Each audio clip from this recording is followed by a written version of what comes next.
En este capítulo es la segunda parte que previamente estudiamos, principios de interpretación. Estamos viendo las reglas de interpretación de sentido común. No estamos usando un conjunto de reglas particulares para estudiar la Biblia y otro conjunto para la interpretación de todo lo demás. Sabemos que Dios usa palabras para poner los pensamientos de su mente en la Biblia y tiene la intención de que nosotros estudiemos esas palabras y las coloquemos en nuestra mente. Ahora quiero que notemos unos pocos puntos más prácticos para el estudio de la Biblia. Y empecemos con este principio de interpretación. La suma de la palabra de Dios es la verdad. En el Salmo 119, el salmista dijo: la suma de tu palabra es verdad. Una suma no es el pedazo de algo. Una suma es la cantidad total de todas las piezas juntas, como añadir números o armar un rompecabezas. Ahora, de esta manera, todo lo que Dios dijo sobre un tema en particular abarca la verdad sobre ese asunto.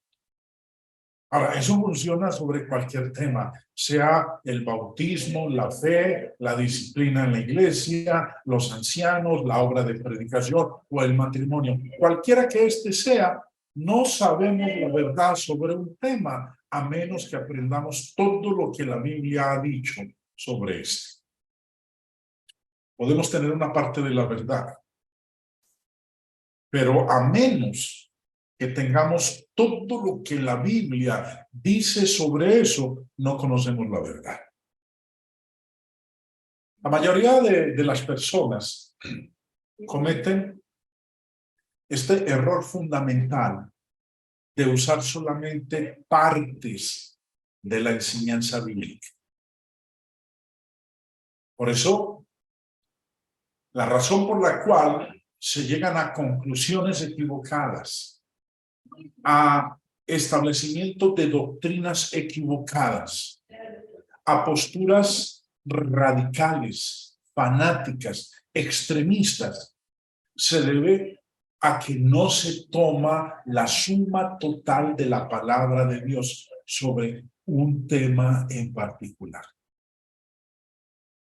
Unas veces se encuentra que la suma de la palabra de Dios sobre un tema particular no es tan fácil como simplemente mirar todos los pasajes con las palabras claves en ellos. A menudo una pregunta contiene muchas facetas, contiene muchas facetas. Ahora, esa sola razón es importante para seguir un plan de estudio de toda la Biblia de vez en cuando. A medida que crece nuestro conocimiento bíblico, con frecuencia descubrimos algunas de esas facetas en lugares inesperados, tales como una definición bíblica de un cierto concepto. Ahora, esto no significa que sea desalentador, sino simplemente un ejemplo de la consistencia de toda la Biblia y cómo los estudiantes serios continúan madurando. Escudriñar la suma de la palabra de Dios puede abrir todo un mundo de fascinación con la voluntad revelada de Dios. Entonces, principio de interpretación. La suma de la palabra de Dios es la verdad. Otro principio de sentido común, y es el de armonizar los pasajes difíciles con los pasajes sencillos. Los pasajes dudosos que son capaces de más de una construcción deben ser armonizados con los pasajes claros e incontrovertibles. Hay pasajes que pudieran ser interpretados quizás de varias formas diferentes sin hacer violencia a la gramática. Pasajes que son capaces de más que una interpretación, deben ser entendidos para que armonicen con otros pasajes que tienen sino un significado. En otras palabras, interpretamos pasajes difíciles a la luz de los sencillos con los que todos concuerdan. Pero cuando llegamos a pasajes controversiales, damos por hecho lo que enseñan primero y luego interpretamos los sencillos o viceversa. Vamos a tomar un ejemplo. Y vamos a tomar el tema de juzgar, en vista de que algunas veces nos confundimos con lo relativo a juzgar. Algunos pasajes, cuando los leemos, suenan como si juzgar nunca fuera correcto. Por ejemplo, en Mateo 7:1, en el Sermón del Monte, el Señor Jesús dijo: no juzguéis para que no seáis juzgados.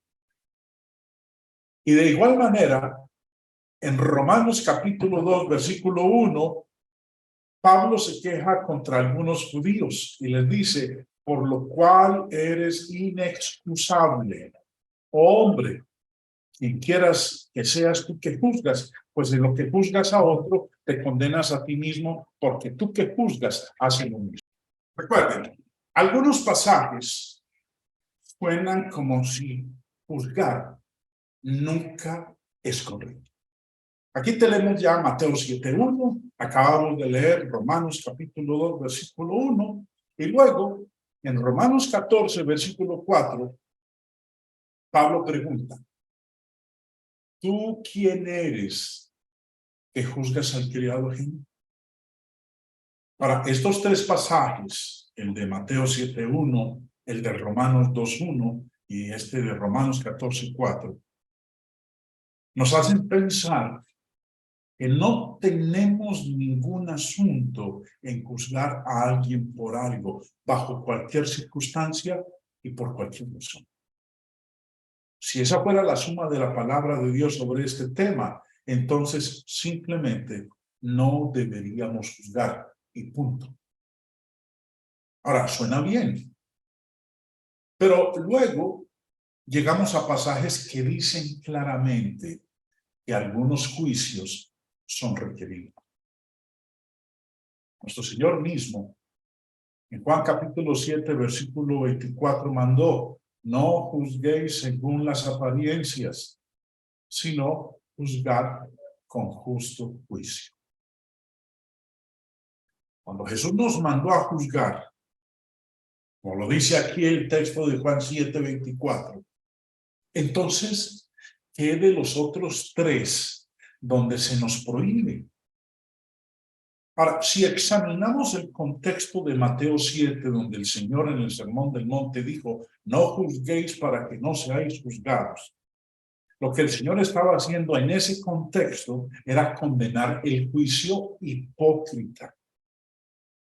Y en Romanos 14, el apóstol Pablo criticó el juzgar a alguien en el campo de la conveniencia, donde Dios dice que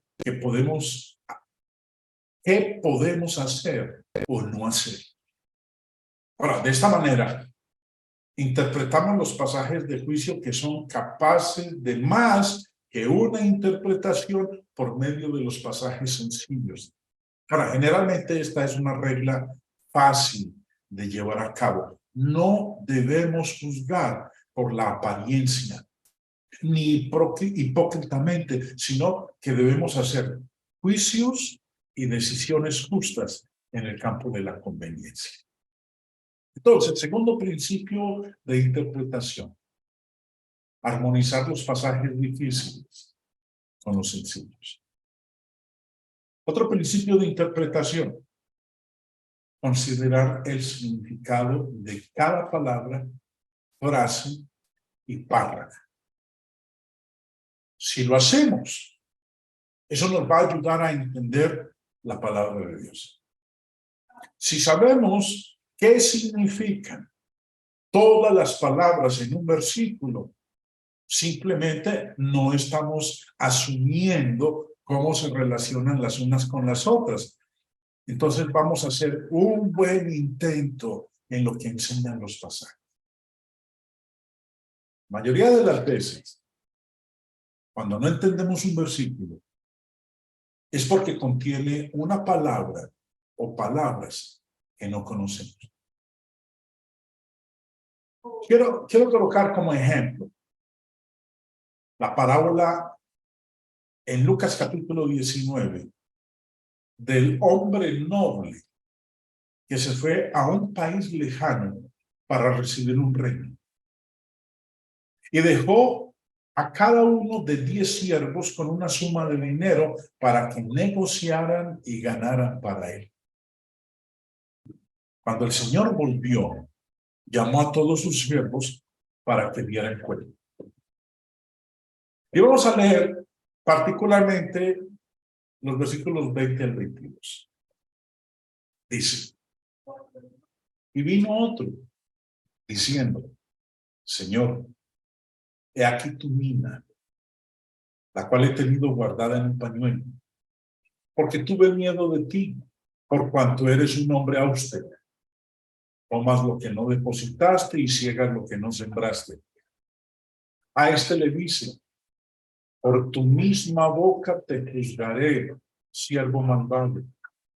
¿Sabías que soy un hombre austero, que tomo lo que no deposité y ciego lo que no sembré? Ustedes observarán que en el verso 21 y en el verso 22 he resaltado en color rojo la palabra austero. ¿Y por qué? ¿Por qué las he resaltado? Recuerden, un principio de interpretación bíblica es considerar el significado de cada palabra, de cada frase y de cada palabra. Recuerdo un predicador que desarrolló un sermón sobre esta palabra, sobre el término austero. Y él pensaba que conocía el significado de ella. Él creía que era una palabra antigua. Austero era una palabra antigua para ostra. Sí, ostra. Y predicó sobre el evangelismo personal diciendo, Jesús era el ostrero. La iglesia es el bote de ostras. El evangelio es la herramienta del ostrero. Y los predicadores son los atrapadores de ostras. Ahora, el sermón que él dio fue un sermón de gran fuerza sobre la obra personal. El único problema era que el predicador no sabía lo que significaba la palabra austero. Ostra no era la palabra en absoluto. Austero significa ahorrativo, moderado, económico, tacaño y apretado. Ahora, sabemos lo que significan estas palabras. No tienen nada que ver con ostras o alguna otra comida de mar. Aunque nuestro mal uso de las palabras no pueda ser tan divertido, aún puede involucrarnos en una cantidad de problemas cuando no sabemos lo que significa una palabra. En las clases bíblicas, con el estudio personal, necesitamos hacer preguntas tales como, ¿qué significa esta palabra? ¿Cómo sabemos eso? ¿Qué significa en otros pasajes? Necesitamos tener definiciones precisas. Y cuando así las tenemos, eso es una ayuda tremenda. Probablemente una debilidad mayor para muchos de nosotros en el estudio de la Biblia es no buscar o consultar las definiciones. Si sabemos la definición correcta de una palabra, podemos usar ese significado en lugar de la palabra misma y ver si tiene sentido. Si no tiene sentido, aún no tenemos la definición correcta. Ese ejercicio es llamado el principio de los términos convertibles, pero realmente viene de la palabra definición. Importantísimo, como principio de interpretación, que uno conozca el significado de cada palabra, de cada frase y de cada párrafo. Si nosotros no prestamos atención a eso, vamos a llegar a conclusiones muy equivocadas y a creer en cosas que realmente no enseña la palabra de Dios. Otro principio de interpretación: honrar la ley de la exclusión. Cuando un versículo da una manera de hacer una cosa y no se incluye otra forma, la manera es tan obligatoria como la cosa que es hecha. En la imagen ustedes están viendo lo que se representa acorde a la idea del autor, la construcción del arca de Noé. Y quiero colocar como ejemplo de la ley de la exclusión la instrucción que Dios le dio a Noé acerca del tipo de madera que debía utilizar para construirla. Dios le dijo a Noé que la madera que debía emplear era gofer. Y no dijo nada más. Ahora, con el solo hecho de Dios haberle dicho que la madera que Noé debía utilizar era gofer, eso no daba pie para que entonces él considerara alguna otra opción. No, el especificar el tipo de madera excluía todas las demás. El roble, la guagua, el guayacán, tantos tipos y clases de madera que existen. Pero Dios le dijo una sola. Dios no necesitaba decirle: mira, Noé, te vas a hacer el arca con madera de gofer, pero ojo, no se vaya a poner a utilizar este tipo de madera, este otro tipo de madera, este otro tipo de madera. Con el hecho de mencionar una sola, todas las demás clases de maderas quedaban excluidas. Eso es lo que se llama la ley de la exclusión. Cuando la ley da una forma de hacer algo, ninguna otra forma está incluida y la manera es tan obligatoria como la cosa que debe ser hecha. Otro principio de interpretación: retener la forma de las sanas palabras. Muchas veces damos por hecho el principio de que usamos sanas palabras, cuando en realidad estamos usando lenguaje sectario, lenguaje denominacional. No es extraño encontrar entre nuestros hermanos que cuando hablan de Dios, hablan de su palabra, el lenguaje que emplean es no lenguaje bíblico, sino lenguaje sectario. Pablo le dijo a Timoteo en la segunda carta: retén la forma de las sanas palabras que de mí oíste. Es lo que dice: sanas palabras. Sano quiere decir saludable. Y también, nuevamente, Pablo, en la primera carta a Timoteo, en el capítulo 6, le dijo la misma cosa. Dice el texto: si alguno enseña otra cosa y no se conforma a las sanas palabras de nuestro Señor Jesucristo. Miren lo que dice: a las sanas palabras. ¿Cuáles son las sanas palabras? Son las palabras de nuestro Señor Jesucristo. Y a la doctrina que es conforme a la piedad. Vuelvo y retomo el verso 3. Si alguno enseña otra cosa y no se conforma a las sanas palabras de nuestro Señor Jesucristo y a la doctrina que es conforme a la piedad, está envanecido. Nada sabe. y delira acerca de cuestiones y contiendas de palabras, de las cuales nacen envidias, pleitos, blasfemias, malas sospechas. Desde que soy cristiano, lo que más me ha impactado es que si me adhiero a las palabras bíblicas, más cerca estaré de colocarme en terreno seguro. Cuando uno no se adhiere a las palabras de la Biblia, está pisando terreno peligroso y se puede hundir y se hunde.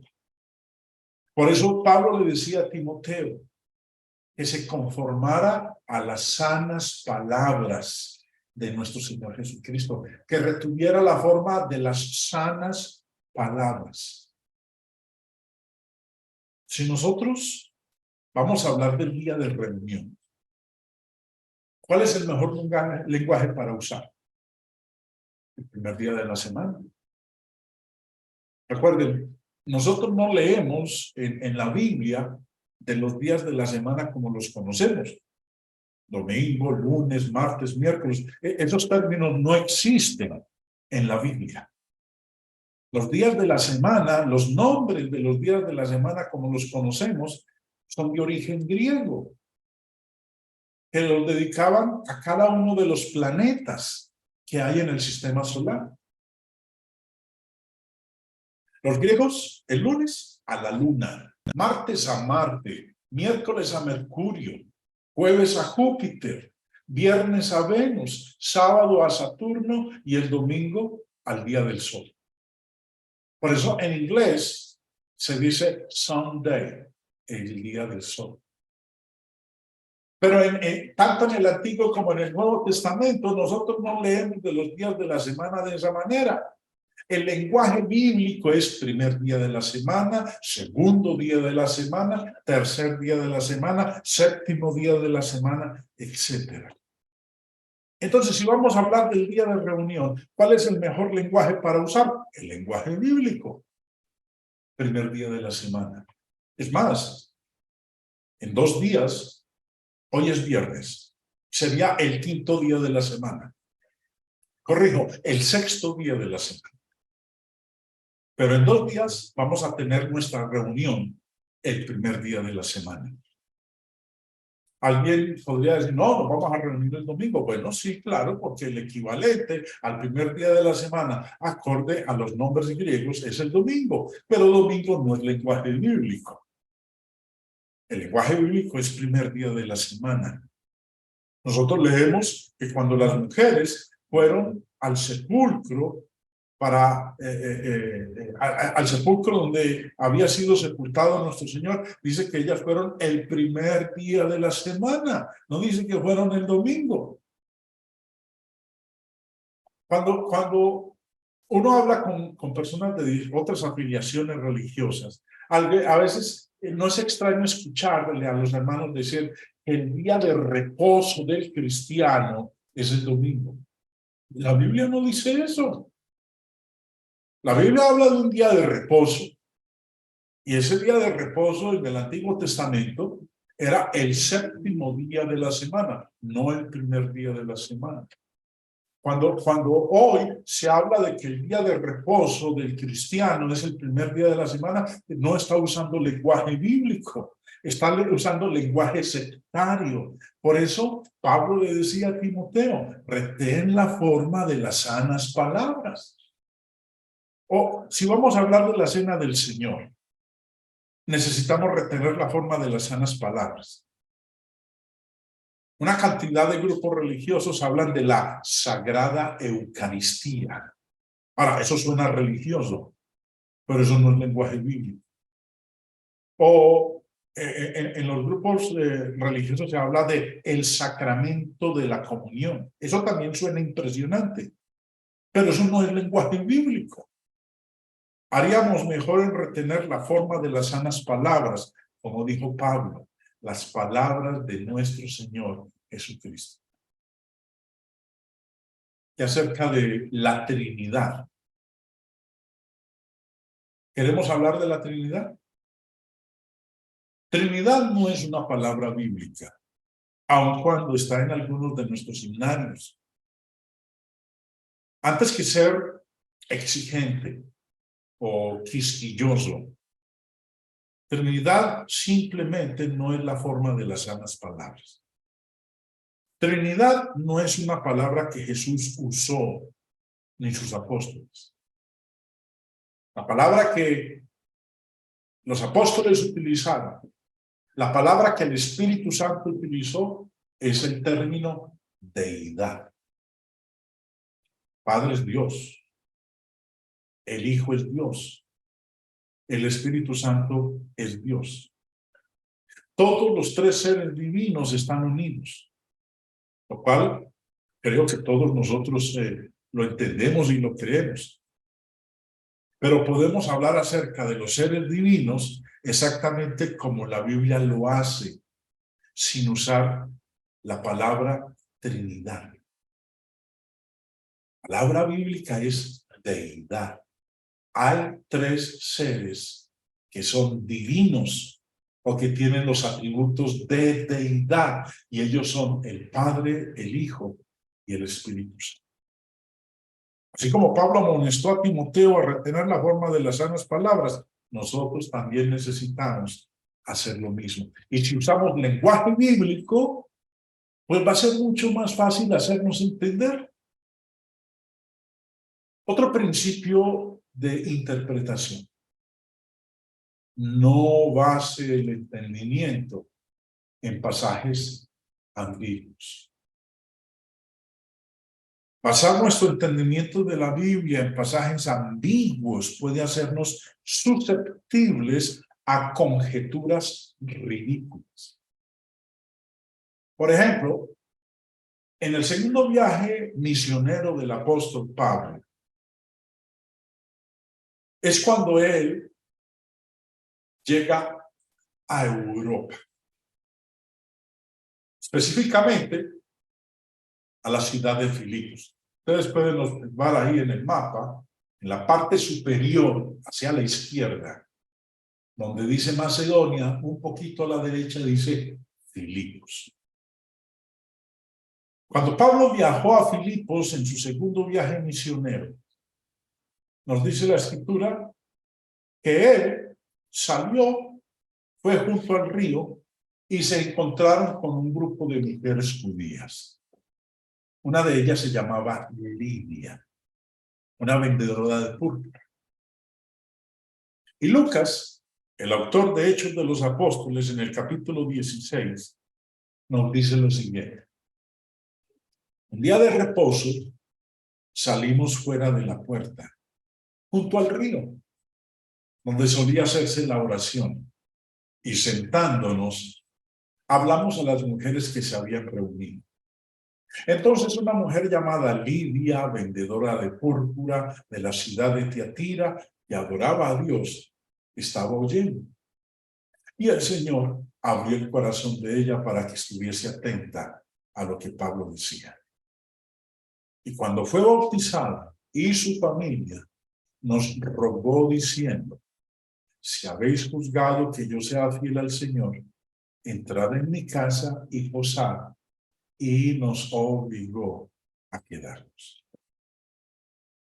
Lucas nos dice aquí en la narración, en el verso 15, que ella fue bautizada.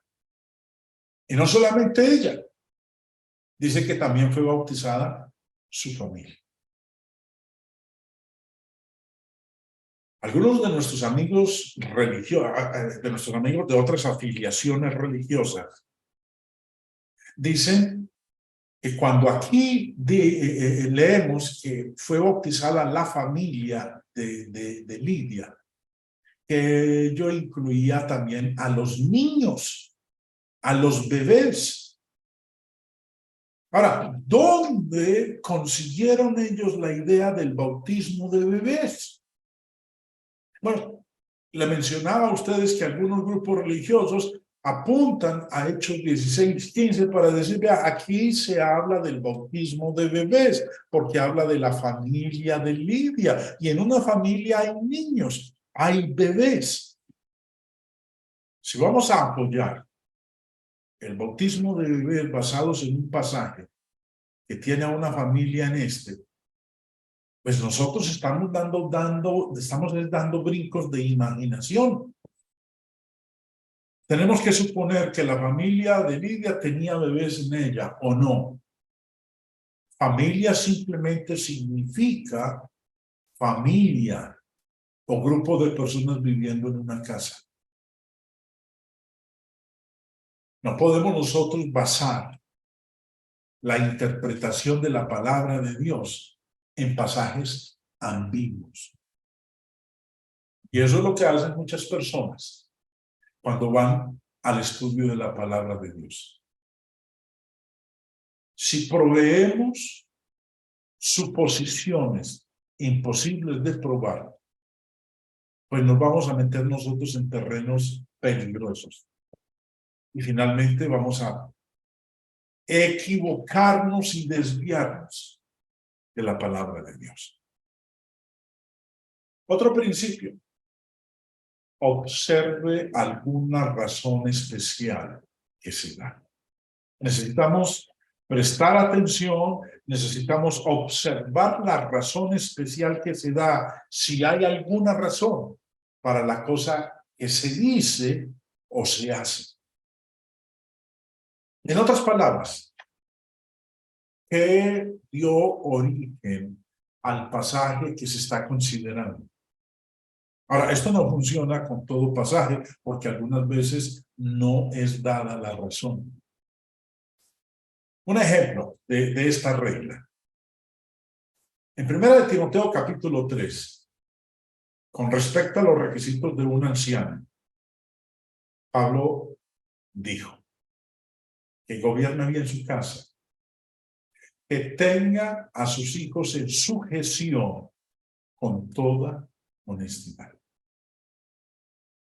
Pablo enseñó que para que un hombre sea considerado para convertirse en anciano, debe tener a sus hijos bajo control, en sujeción.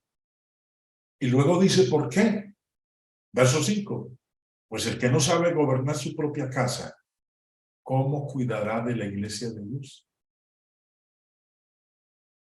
De esta manera, Pablo dio una razón para ese requisito del versículo 4.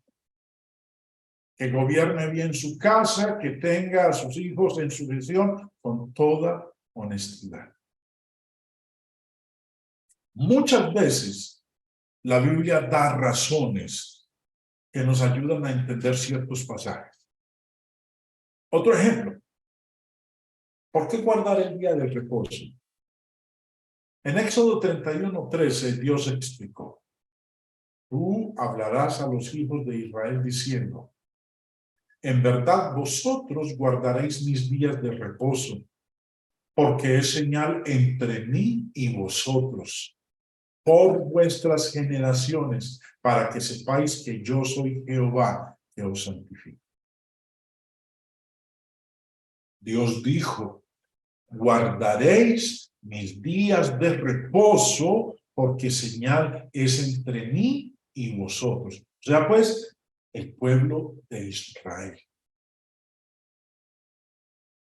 Dios lo llamó una señal, una marca especial de alguna clase entre la nación de Israel y él mismo, no con ninguna otra nación. Y también en Deuteronomio 5:15 dijo nuevamente, acuérdate que fuiste siervo en tierra de Egipto y que Jehová tu Dios te sacó de allá con mano fuerte y brazo extendido, por lo cual Jehová tu Dios te ha mandado que guardes el día de reposo. Hoy en día hay grupos religiosos que guardan el día de reposo. Pero lo interesante es que ninguno de los que guarda el día de reposo hoy día lo guarda por alguna de estas razones. Personas que nunca han estado en Egipto y que nunca han sido sacadas de Egipto guardan el día de reposo. Es imposible que sea una señal entre ellos y Dios. Lo guardan por alguna razón totalmente desconocida en la Biblia. Entonces, un principio de interpretación bíblica es observar alguna razón especial que se da cuando se manda algo o cuando se dice algo. Observando esta razón especial que se da, abre muchos pasajes a un entendimiento mucho más claro.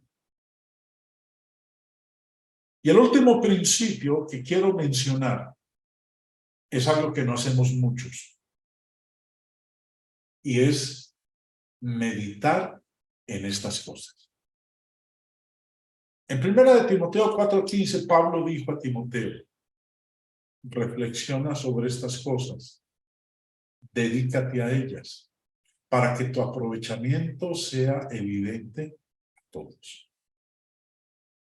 Presten atención a lo que dice: reflexiona sobre estas cosas. Voy a hablar un momentito de lo que ocurre con la vaca. Nosotros sabemos que la vaca tiene 4 estómagos: la panza, el bonete, el membrillo y el cuajado. Y la vaca, cuando come su alimento, el pasto, ella lo rumia, lo mastica, lo digiere, lo agita. Luego lo trae de vuelta y lo come de nuevo. Lo rumia, lo mastica, lo digiere y lo agita.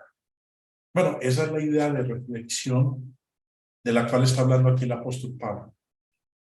Tomar la palabra de Dios y masticarla, digerirla y agitar los pasajes. Cuando ponemos la enseñanza de Dios en nuestra mente de esta manera, entonces regresará a medida que cambian los eventos de nuestra vida y podemos aplicarla una vez más. Note que en este versículo 15 de 1 Timoteo 4, Pablo le prometió a Timoteo que cuando reflexionara sobre estas cosas, tu aprovechamiento sería evidente a todos. Reflexionar, meditar, nos ayuda a crecer y nos ayuda a aplicar la enseñanza de Dios a nuestras vidas. Nos capacita para clasificar los versículos y ver los paralelos y las consistencias en la Biblia. La instrucción de Pablo es una instrucción sencilla. Y este es un principio de interpretación: meditar en estas cosas. Hablando de Isaac, el hijo de Abraham en el Antiguo Testamento, cuando Abraham envió a su siervo a buscarle una esposa a Isaac, y él ya retornaba con ella, nos dice en Génesis 24, verso 63. Y había salido Isaac a meditar al campo a la hora de la tarde. Y alzando sus ojos miró, y aquí los camellos que venían. Rebeca también alzó sus ojos y vio a Isaac y descendió del camello. Isaac no salió al campo para aprender de los viajes de Pablo. Salió a pensar acerca de lo que ya sabía y qué debía hacer. En Josué 1:8, Josué dijo a los judíos: nunca se apartará de tu boca este libro de la ley, sino que de día y de noche meditarás en él, para que guardes y hagas conforme a todo lo que en él está escrito, porque entonces harás prosperar tu camino, todo te saldrá bien. Y Josué hizo la misma promesa a los judíos que Pablo le hizo a Timoteo. Si meditaban en la palabra de Dios, harían prosperar su camino y tendrían éxito. La meditación, la reflexión nos hace que nos coloquemos en el escenario de aplicar la enseñanza de Dios a nuestras vidas diarias. El simple estudiar no es suficiente. Nosotros también necesitamos rumiar como la vaca esa información, de manera que podamos ser cuidadosos de hacer todo lo que hemos aprendido. En el Salmo 1, David dijo que un sabio se deleita en la ley del Señor. Miren lo que declara el verso 2. Sino que en la ley de Jehová está su delicia, y en su ley medita de día y de noche. Y en el Salmo 63 describe los beneficios de la meditación. Cuando me acuerde de ti en mi lecho, cuando medite en ti en las vigilias de la noche, porque has sido mi socorro, y así en la sombra de tus alas me regocijaré. Está mi alma apegada a ti, tu diestra me ha sostenido. La meditación, la reflexión, hizo que el alma de David cantara de alegría a medida que conocía la ayuda y la guía de Dios. Yo les puedo decir, hermanos, eventos en mi vida, aun cuando he estado en mi lecho, durmiendo, meditando a la 1, 2, 3 de la mañana allá en mi sueño, me cruzaban por la mente, en mi pensamiento, versículos de la Biblia, y en esos momentos me levantaba, me despertaba, porque en ese momento de meditación y reflexión, en el silencio de la noche, entendía lo que el pasaje quería decir. Me levantaba entonces, me iba a mi escritorio y escribía en una hoja de papel lo que me había ocurrido en ese momento, lo que había entendido en mi reflexión de ese pasaje con el cual estuve yo batallando durante muchos años. Por eso Pablo le decía a Timoteo que reflexionara en las palabras de Dios. Los estudiantes serios de la Biblia reciben esta bendición muchas veces cuando se detienen a meditar en las maravillas de la palabra de Dios y averiguar cómo pueden aplicar las verdades para ayudar a los demás y a sus propias vidas.